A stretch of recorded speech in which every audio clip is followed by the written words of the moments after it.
There was a time in my life where I was truly at rock bottom. My credit score was hovering around 400. That's one of the lowest possible scores you can get. Every day felt like I was digging a deeper hole. I was on the brink of bankruptcy. I had creditors on my back. And just when I thought it couldn't get any worse, I came home to find an eviction notice on my door. I'll never ever forget that moment, standing in my own doorway, seeing that eviction notice. It really was like a punch to the gut. All I could think was, how did I ever get here? It was a wake up call. I had a choice: keep going down the path of denial or face the financial chaos head on. And I decided right there that I wasn't going to let my mistakes define me forever. I didn't know how I'd fix it, but I knew I'd figure it out. So the first step was facing the facts. I went online, I pulled my credit reports from Experian, Equifax, and TransUnion and printed every single page. Seeing everything laid out in front of me was tough, I'll tell you. Missed payments, collections, maxed out accounts. It really was like looking at a mirror reflecting every financial mistake that I'd ever made. But then I realized that to ignore the problem, well, that was no longer an option. So, as painful as it was, I started highlighting every single negative item on the report like I was basically taking notes on my own story. Now, this exercise gave me a strange sense of control. These weren't just numbers on a page, they were steps in a plan.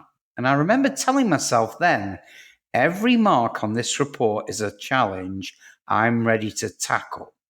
It was a turning point where I decided to own my own mistakes and make things right. One of the things I'd heard was that credit reports often contain mistakes.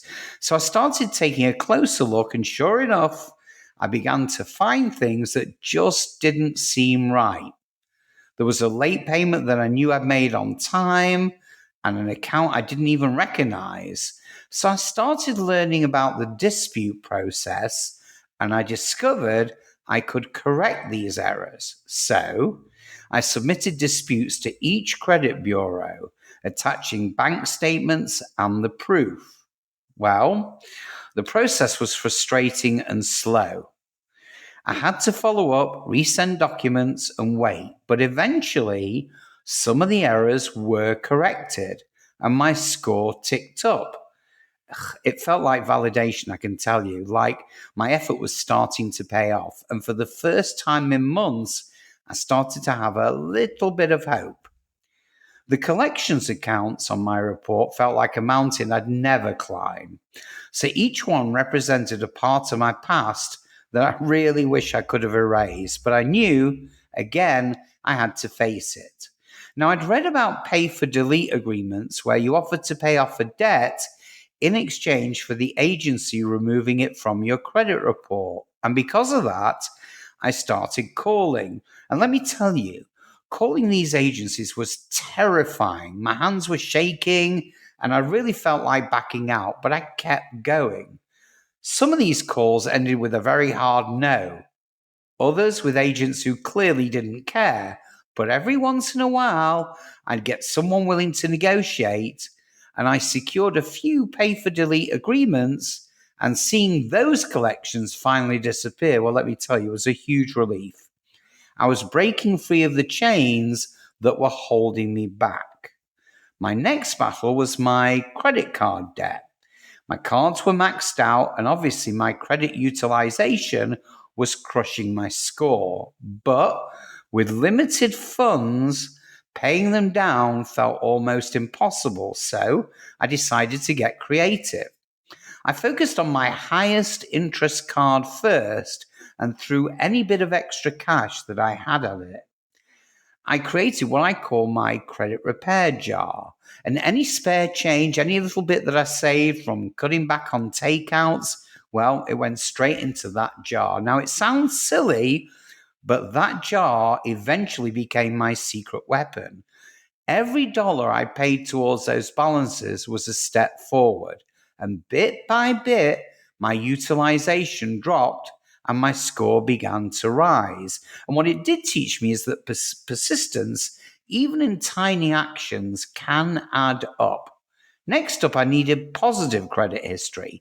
So I applied for a secure credit card. I remember walking into the bank with the deposit, feeling a mix of hope and pretty much embarrassment.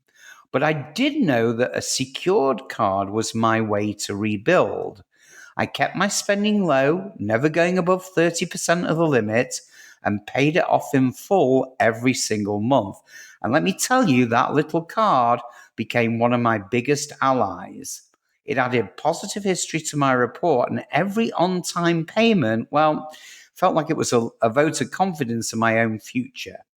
Each month, I saw my score rise, and I felt like I was finally proving to myself and to the lenders that I could handle my credit responsibly.